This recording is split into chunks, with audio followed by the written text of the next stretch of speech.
Hi,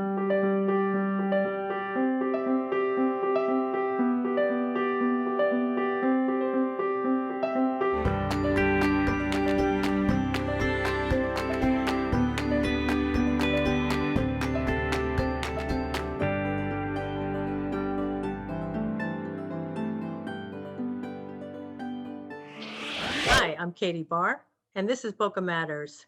Today we continue with our Candidate 2021 series, and our guest today will be Brian Stenberg.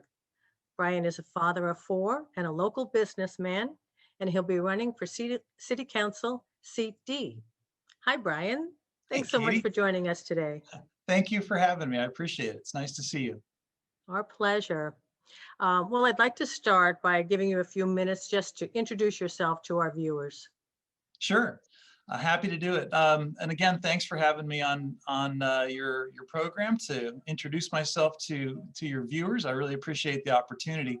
My wife Jennifer and I live in the Boca Square neighborhood. We bought our home there the month after we were married in 1997. We've been raising four children there. All four of them went to Addison Meisner Elementary School and then on to Bach Middle School of the Arts and Dreyfus School of the Arts up in West Palm Beach. So they're regular tri-rail riders. As you mentioned, I have a small business here in Boca Raton. The company's been in business since 1992. I've been with it since 1994. And my main focus has been property management of medical office buildings. So your buildings with surgery centers and doctors' offices and clinics and stuff like that. I have one of the things that brought me to running for city council was that in the early 2000s, around 2000, 2001, I participated in the Chamber of Commerce's Leadership Boca program. And it showed me so much of the behind the scenes things that happen in Boca Raton. And it got me a little charged up. And I said, you know, well, I'm going to do that one of these days. And over the years, I participated in a lot of different really interesting things in the city. I've opposed things. I've supported things. You know, one of the big things I supported was keeping Addison Meisner Elementary School in the Boca Square neighborhood. And in the last few years, I decided this was the time to really get ramped up to do it. And now I'm doing it. And I'm very excited about it. I've met so many really very interesting people. I've heard a lot of great stories. My understanding of Boca Raton has developed to a deeper level than I ever imagined would happen. And so very excited to be here today. Very excited to talk to you, Katie, and to talk to your viewers. And thanks again for the opportunity. Sure. So Brian, you say you're not a politician, but you're a community advocate. So how would you explain the difference? Well, so obviously running for a political office, I guess, does make you a politician. But what I don't want to do when I'm elected is I don't want to use politics as a wedge that gets between common sense and politics. We need to have common sense in the city. We need to make sure that that we're planning for what happens here over the next 50 to 100 years. We're coming up on our 100th anniversary here in Boca Raton. So much has changed over the last 100 years, and we'll see further changes down the road. And what I've seen in the city over the years is that people play politics, and unfortunately that puts everybody at a disadvantage. And ultimately, I think what it does is it strikes to our prosperity overall. And it makes the community less friendly when we play politics. So my plan is to not play politics, even though I'm going for a political office. Okay, that pretty well explains it.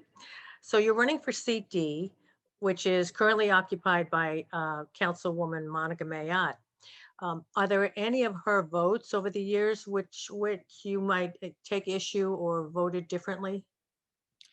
Some of the things that she said over the years are what I take issue with. Particularly, a few years back, she took up the cause of banning plastic straws. I have said in the past, and I will continue to say, that I think that we've got better things that we need to focus on. Certainly plastic is an issue. We see it on our beaches every day. We see it on the side of the road. Our ocean is filled with it. We eat it. Our animals eat it. it's ubiquitous, and it's a horrible problem. Um, and although she may have used that issue as something to explain the problem of plastics, I don't know that it necessarily helped the overall situation that we have here in Boca Raton.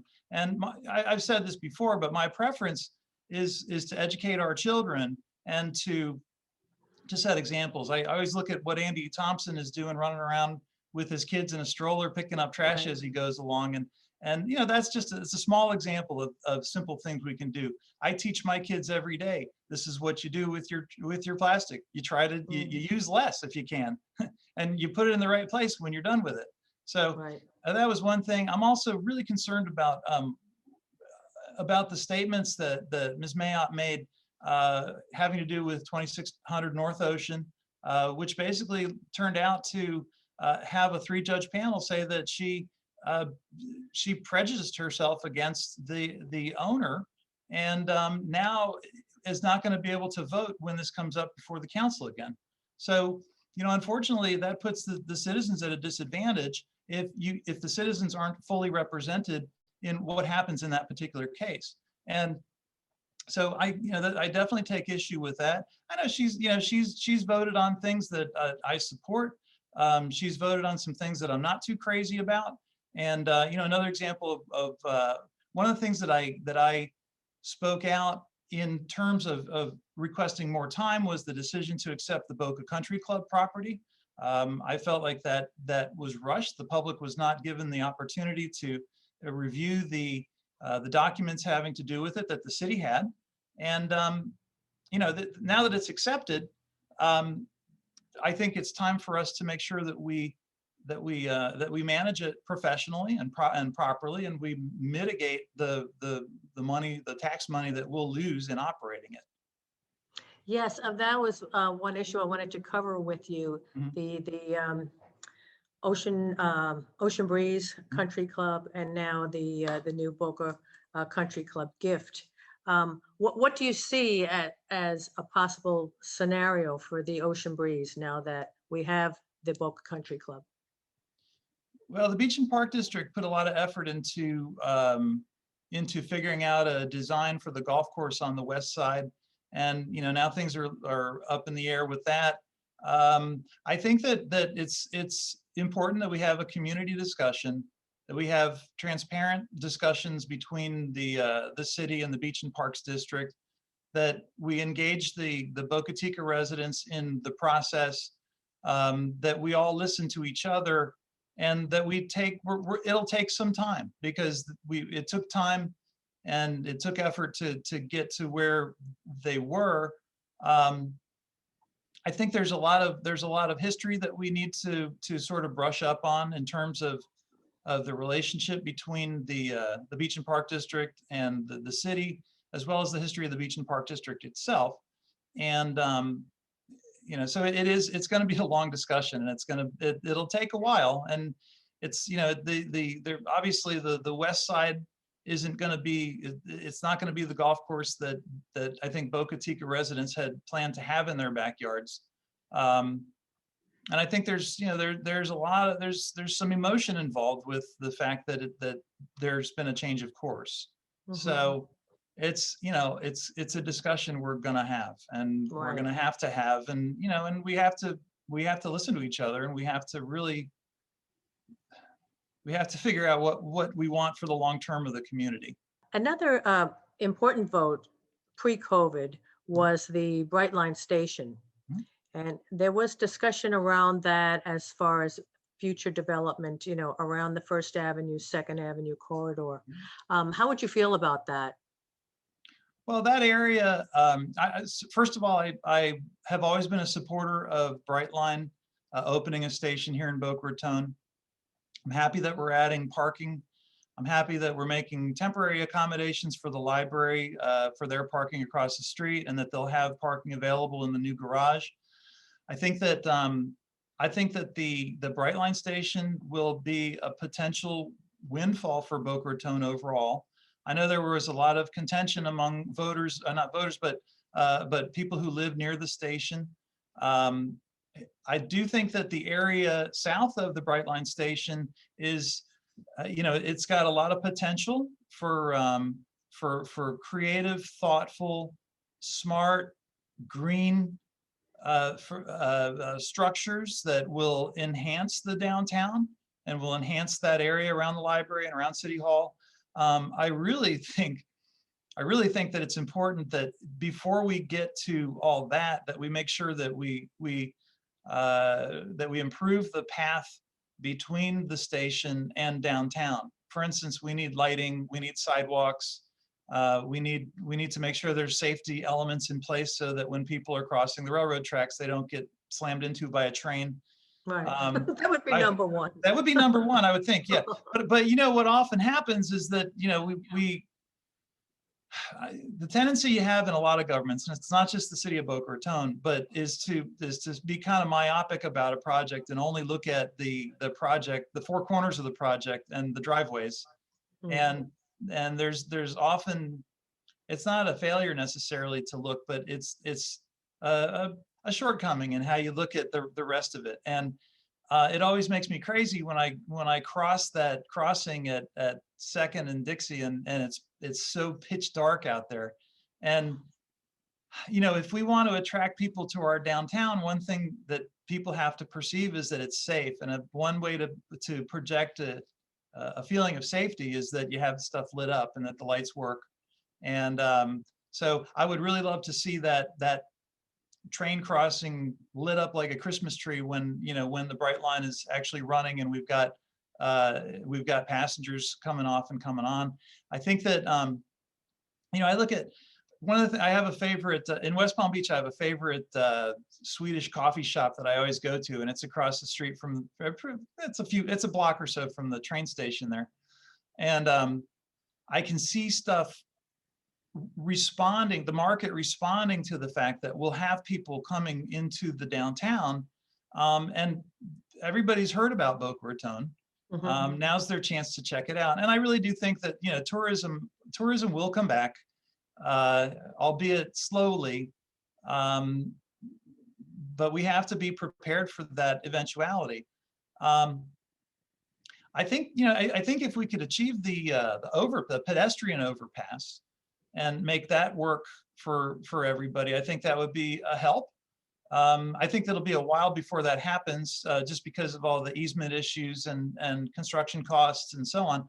So in the short term, we definitely need to make sure that it's safe to cross the tracks, right? Wherever that's going to happen. Right. As far as your endorsements, Brian, I see the Chamber of Commerce is supporting you. The Board of Realtors, it seems, is supporting you. Yes. And we see your signs all over town. So, but who else would you say are your biggest supporters? My wife and children, for sure. I would say my neighbors in Boca Square. We have had as I said, we've had a pretty long run in Boca Square, and having 4 kids and having sent them through Addison Meisner Elementary School for a total of about 14 years, walking and biking them to school every day, we've made a lot of friends in town. Having been involved in the chamber and having been involved in our church for many years, and just the vast network of people that we've gotten to know over the years, I would tell you that the citizens of Boca Raton are my biggest supporters. You know, through this process, as you can imagine, I've talked to every type of person around. I've talked to business owners, I've talked to landowners, I've talked to young people, I've talked to old people. I have not kissed any babies, I will tell you that.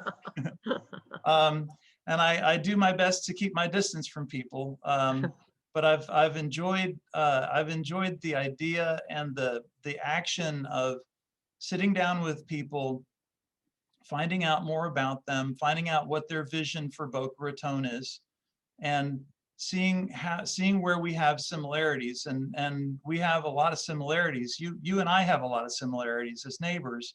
Mhm.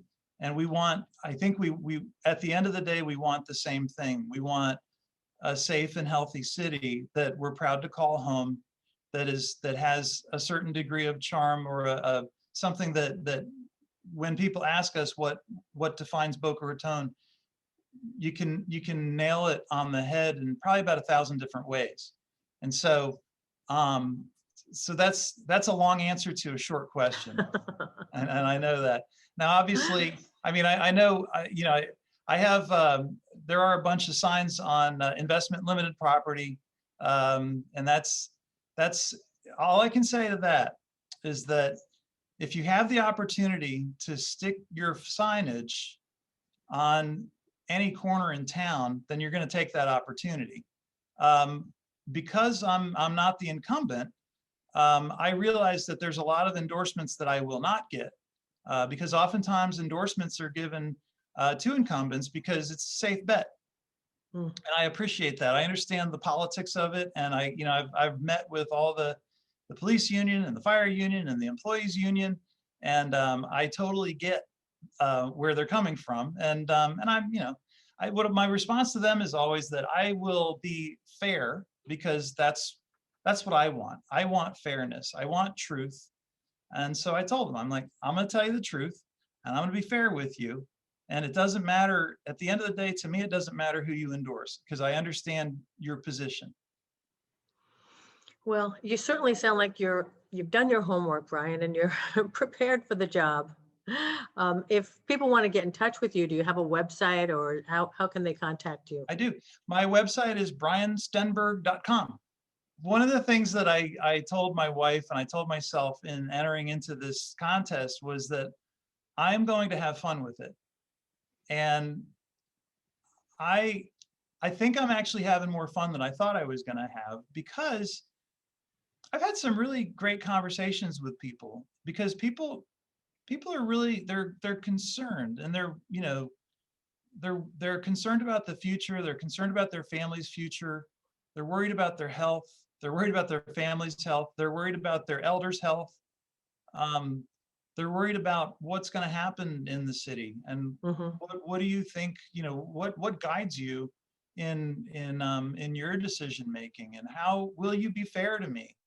Are you going to be the neighbor you say you are going to be? And those are important and really deep questions.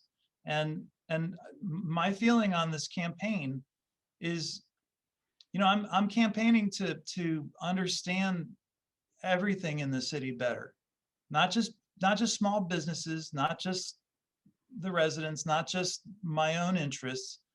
I want to understand the community better. Well, thank you, Brian. We wish you the best of luck, and we'll be watching on March 9th and wish you the best. Can I add something real quick? Absolutely. Go ahead.